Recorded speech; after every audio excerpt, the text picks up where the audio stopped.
Herkese salam dostlar. Kanalıma hoş gelmişsiniz. Her birinizi hoş gördük kanalımda. Dostlar, bugünkü videomuz hündüşka balalarımızı göstereceğim. Daha sonra ördəklərimizdən qırt yatanlar ve altlarına baxmışıq, neçə ədəd yumurtası doludur. Ondan bəhs edəcəm. Biraz erkəyimizdə problem var. Doluluq, boşluq oranla danışacağım sizlərə. Sonra da balaca hündüşkalarımız da sonradan ağ hündüşkanın balalarını da ola bilsin ki gösterdim bu videoda. Kısacası görək saat nə dəqiqə nə qədər olacaqsa o qədər video çəkiliş edəcəm. Bilirəm hamınız bu günlərə sesar balalarını gözləyirdiniz, amma onlardan 2 dənə yumurta hələ qalıb, çıxmayıb. Artıq gördüm hava qaralır. Bu axşama çatdıra bilməyəcəm onları gözləsəm. Ona görə sizlərə bugün belə bir video çəkim istədim. Daha sonra yəni növbəti videomuzda artıq sesar balalarımızı görəcəksiniz. Onları göstərəcəyim. Videomuza başlamadan önce çok xahiş edirəm sizdən kanalımıza abunə deyilsə abunə olun. Kənd həyatının heyvandarla bağlı videolar sevirsinizsə kanalımıza abunə olub videolarımızı bəyənib bir də yorum yazmağı unutmayın. Demək dostlar, bunlar bizim böyük hündüşka balalarımızdır. Gün ortadan burada biraz yem qalmışdı. Onu qoydum elə belə qabaqlarındakı bir yerdə dursunlar, sizə video çekim.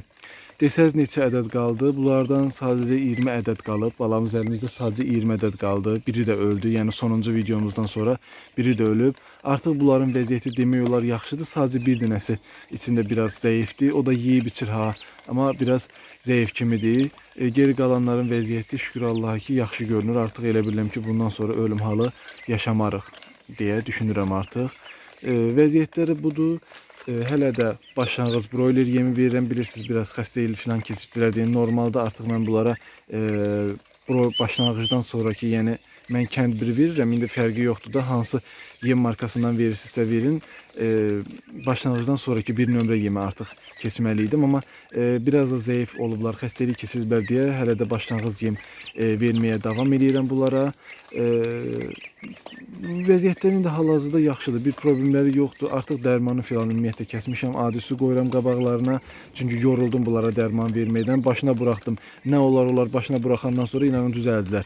O ki üstünə düşürdüm. Hər gün dərman, vitamin tökürdüm. Ölməyə davam edirlər. Başına buraxandan sonra vitaminin kəsdim, dərmanı filan kəsdim. Ondan sonra hündüşkalar elə bil özlərinə gəldilər. Neyse, yəni bunların son vəziyyətləri budur. Çıxışdan zəif çıxmışdılar. Ona görə problem yaşadıq. Səhər hava açılır saat 1, 10 yarısı, 11 baxıram da havanın temperaturuna, küləklilik yoxdursa saat 10'da, küləklilik varsa biraz sərindirsə hava saat 11'də filan buraxıram çölə. Burada gəzirlər, bağda gəzirlər. Ümumiyyətlə həyətdə anası gəzdirir də bunları. Axşama qədər hardasa saat 5'də filan artıq salıram yerlərinə. 5 6'nın yarısı filan bu aralarda baxıram yeni havanın temperaturuna buraxıram. Soruşanlar məndən çox olur ki, hündüşkanı neçə günlüyündə çölə buraxmaq olar, nə etmək olar? Dostlar, hündüşka balalarınız çölə çıxanda üşümürsə, soyuq olmayacaqsa, bilmirəm hansı rayonda yaşayırsınız. Mən Aran rayonunda yaşayıram, buralar isti keçir. Siz dağlar rayonlarda, sərin yerlərdə yaşaya bilərsiniz. Özünüz baxın da, yəni hündüşka çölə çıxanda üşüməyəcəksə, buraxın çölə, qoyun gəlsin, ot yesin. Nə qədər çöldə gəzsə, ot yesə, hündüşka balalar üçün bir o qədər xeyirdir. Yəni bunlara çöldə gəzməyin, ot yeməyin ziyanından çox xeyiri var. Əlavə olaraq da qum, torpaq, bu kimi şeylər də bunlara çox yaxşı təsir göstərir. Lazımi vitaminləri də elə həyətdəki torpaqdan, qumdan, otdan filan özləri qəbul edə bilirlər. Belə hündüşkalarla bağlı bu qədər. Gedək sizlərə lal ördəklərlə bağlı danışacaqlarım var, deyəcəklərim var. Dostlar, bunları da bugün buraxmışam çölə. 5 dənədir, biri qaçdı içəri. Göstərim bunları da. Bunları da bugün buraxmışam. Bunun yanında deyirsiniz ki, bəs buraxma cücələr vardı. Onlar necə oldu? Onlar sizlərə demişdim. Zaten sifariş idi. Biri içərdə daha bu arada 5 ədədlər. Onlar sifariş idi, getdilər. Bu hündüşkanın yanında sadəcə 5 ədəd hündüşka balası qalıb. Təbii ki, bunları bunun yanında qoymayacağım. Sesarar çıxır. Onun da yanında 4 hündüşka çıxacaq axı. Bunların aralarında elə böyük bir, gəldi o da. Elə böyük bir gün fərqi yoxdur. 6-7 gün fərqi var.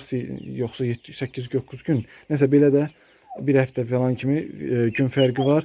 Bunları qatacağım, onlarla bərabər qalsınlar ki, bu 5 dənə hündüşkadan ötürü hem bu zannet olmasın, hem bu ayrı kutu, yem qabı, su qabı, ona da bax, altın təmizlə. Ona görə hamısını bir yerə birləşdirəcək ki, hamısı bir yerdə dursun. Zaten 5 dənə hündüşka balasıdır bunun yanında. Bu hündüşkanı yenidən atacaq çölə. Yəqin ki, yenidən təkrarən yumurtayacaq. Dostlar, bu da bizim lal ördəklərimiz. Artıq görürsünüz, üçü qırt yatıb. İndi oradakı yumurtalar nədir, nə deyil, sonuna qədər izah eləyəcəm sizə. Biz bilirsiniz ki, böyük erkəyimiz vardı. Harasa 5 kilodan artıq çəkisi olan erkəyimiz var idi. O çox gəzirdi. Yəni gedib qalırdı göldə, o başda gəlmirdi evə. Gedib məcbur olub gətirirdik hər gün. O da mənə çox əziyyət verirdi. Yəni onu kəsdim. İkinci ağ olan erkəyimiz qaldı. Onu da çəkisi bilirsiniz, başqa yerdən almışdıq. Çəkisi çox az idi, çox cırı idi.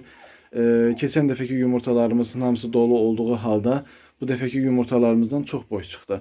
Məsələn, o ağ ördəyin altına 17 yumurta qoymuşdum. Düzdür, o yumurtaların 5 dənəsi biraz köhnə idi.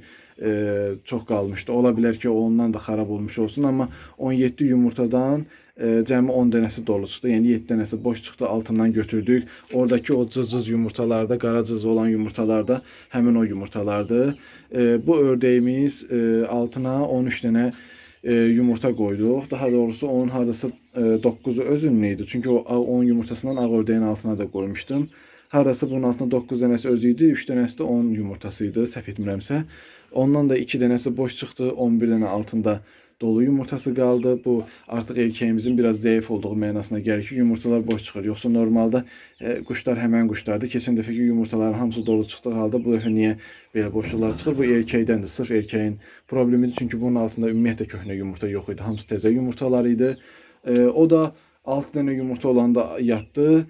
Sonra 7 bir dənə də yumurtadı. 7-ci yumurtanı yumurtadı.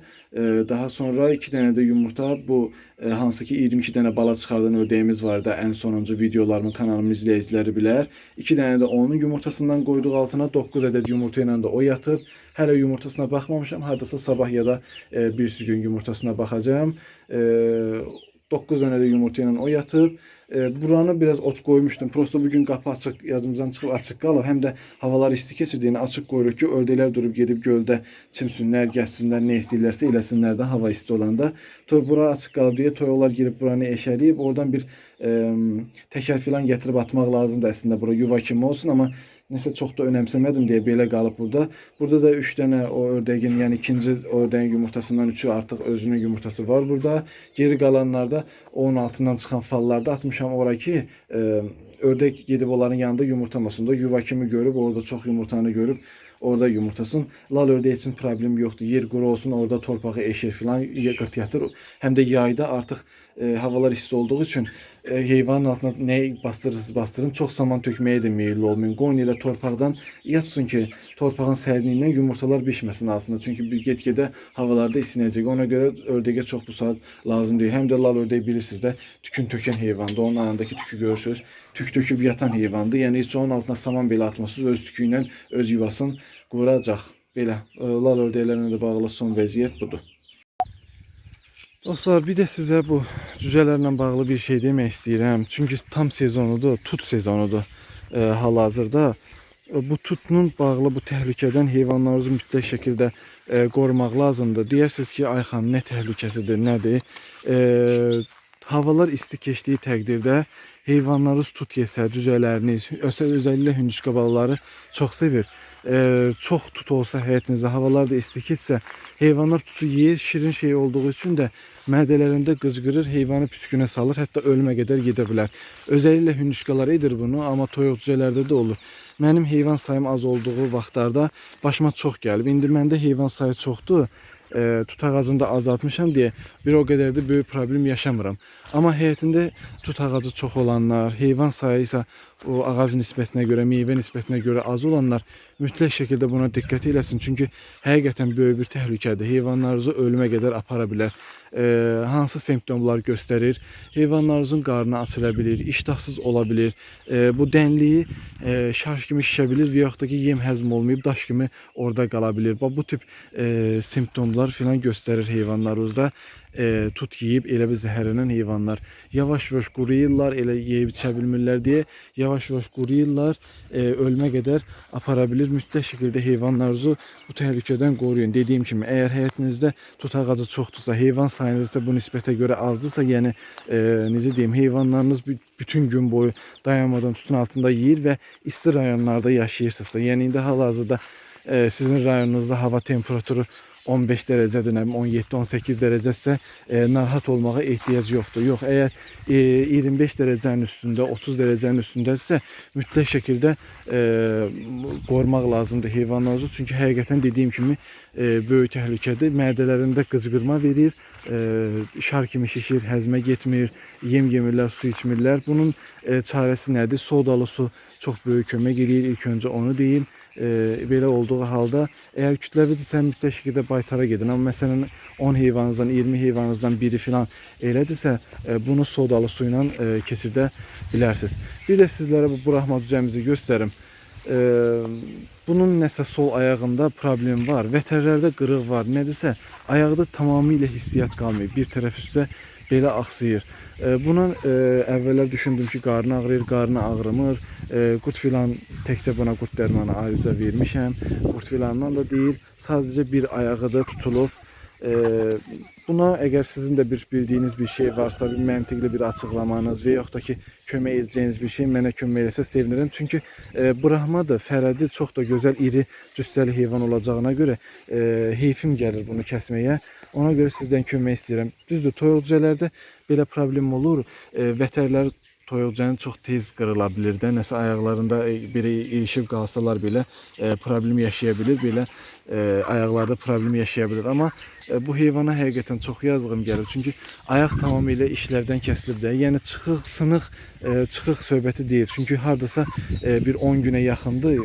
Mən sizə demirdim, sadəcə düzəltmək istəyirdim. Amma görürəm ki, artıq düzəlmə getmir. Yəni sınıq 100% yoxdur. Çıxıq da olsaydı indiyə hər hansı bir düzəlmə mütləq şəkildə olardı. Amma bunda heç hansı bir düzəlmə də yoxdur. İndi sizlər də bir məsləhət versəz çox sevinərəm. Dostlar, sonda sesar balalarımızı da göstərəcəm sizə qısa, amma ondan öncə istədim bu toyuqlarımızı da göstərim sizlərə. Bunu bilirsiniz, qonşumuza qırt yatırmışıq. 15 dənə altında yumurta var, amma ümumiyyətlə ona baxmamışam. Doluluq boşluq oranına qətiyyən əl vurmamışam. Bu toyuğumuzun doluluq boşluq oranına baxmışam. 14 yumurta qoymuşduq. Cəmi bir dənəsi boş çıxdı. 2 dənəsində o ayıtmaq istədiyimiz fərəquş gəlib durğuzub bunun yerində yatmışdı bir-iki dəfə. Erkək quş da üstünə xoruzluq eləmək üçün çıxıb sındırmışlar 2 yumurtasını. Hal-hazırda altında 11 dənə dolu yumurtası qalıb. Onu da sizlərə qısacası demək istədim. O biri toyuğa, bastırdığımız toyuğa isə altına baxmamışam hələ. Neçəsi boşdur, neçəsi doludur. Artıq çıxardanda o bəlli olacaq. Sesar balalarımızı, hündüşka balalarımızı belə qısa sizə göstərmək istədim. Hələ altında çıxmayan yumurtalar var. İnşallah onlar da çıxsın. Növbəti videomuzda tam olaraq sizə göstərəcəyəm. Bu da bizim ayırmaq istədiyimiz fərəquşdur. Təəssüflər olsun ki, bu artıq erkəklə qoça da gəlib, yəni erkəklə cütləşib də, amma yenə buraxan kimi gedir harda yer tapırsa, girir orada yatır. O digər qırt toyuqlara da problem yaradır deyini. İçəridə belə damda ayağını bağlı saxlamaq məcburiyyətiyəm. Çünki buraxan kimi gedir yatır. Edəcəyim bir şey yoxdur da artıq ona. Gözləyirəm ki, ayılsın. Bunları təkrar belə göstəreyim sizlərə. Baxın belə. Bunların da tam olaraq sabah sizlərə, sabah demeyeyim də növbəti videomuzda inşallah izləyəcəksiniz. Əziz izləyicilərim, dostlarım, son olaraq da hündüşkalardan sağollaşmaq istədim yenə bu görüntü ilə və bir neçə söz demək istəyirəm sizlərə. Sona qədər izləyənlərə özəlliklə çox təşəkkür edirəm ilk başda. Videonu bəyənməyi, yorum yazmağı və dostunuz, tanışınızla paylaşmağı unutmayın. Sizlərdən sadəcə bir xahişim var. Çox xahiş edirəm yəni sizlərdən. Kanalımı sevənlər, mənə dəyər verənlər, Allah razı olsun. Yəni minnətdaram sizlərə. Yüzlərlə dəfə minnətdaram yəni izlədiyiniz üçün, dəstək olduğunuz üçün. Lakin sizdən bir xahişim var ki, mənə hər gün bugün video gələcək, bugün video olacaq, sabah video olacaq. Nə oldu video, niyə videolar gecikir? İnanın valla mən buradan sizlərə video paylaşanda siz onları izlədikcə, yəni az miqdarda da olsa pul qazanıram. Əmin olun ki, video paylaşmağı mən sizdən daha çox istəyirəm ki, daha çox video paylaşım, daha çox izləyən olsun, daha çox pul qazanım. Amma bəzən işlərimlə bağlı, yəni mənim tək işim bu deyil, bəzən işlərimlə bağlı alınmır. Videolarımız gecikmə məcburiyyətində qalır və yaxud da ki, hər hansı bir problemlərdən gecikmə məcburiyyətində qalır. Dediyim kimi, yəni mən sizdən daha çox istəyirəm videonun gəlməyini. Çox xahiş edirəm sizlərdən. Özəlliklə yorumda yazmaq bir başqa. Götürüblər WhatsApp nömrəmə yazırsınız. önceden tabii ki WhatsApp nömrəmi artıq kanaldan götürdüm bu kimi problemlərə görə. Çünki olur olmadıq saatlarda məni yığırlar. Gecə saat 11-də, 12-də yığırlar sual soruşmaq üçün, nə bilim, səhər saat 8-də durub zəng eləyirlər. Halbuki mən bütün gecəni yatmıram. Səhərlər yatıram saat 10-a qədər, 11-ə qədər. Ona görə WhatsApp nömrəmi bioqrafiyadan tamamilə götürdüm. Amma yenə də əvvəlki götürənlər filan götürüb mənə WhatsAppdan yazırlar. Nə bilim, girirlər Instagram adresimə, TikTok adresimə, normal şəxsi hesablarıma yorumları yazırlar. Halbuki bizim kanalımızın TikTok hesabı da var, Aykan Farm diye. Orada yazsalar yine bir dert. Götürürlər mənim şəxsi hesablarımda yorumlarda filan yazırlar ki, nə oldu, video niyə paylaşmırsınız? Və yaxud ki, şəxsi hesablarıma Instagrama direktə filan yazırlar. Ona görə sizdən çox xahiş edirəm. Yəni bu sualları yığışdıraq. Kanala abunə olun, bildirimləri açın. Sevginizə görə, dəstəyinizə görə həqiqətən sonsuz minnətdaram. Deməyin egolu davranır filan başqa bir şey. Amma inanın ki, video paylaşmağı, tez-tez video paylaşmağı mən sizdən daha çox istəyirəm. İmkanım olduqca, mümkün olduqca sizlərə zaten bacardığım qədər tez müddətdə video paylaşmağa çalışıram. Amma videolar gecikdiyi halda da məni üzürlü sayın və dalbadal yazıb bir-birimizi yormayaq.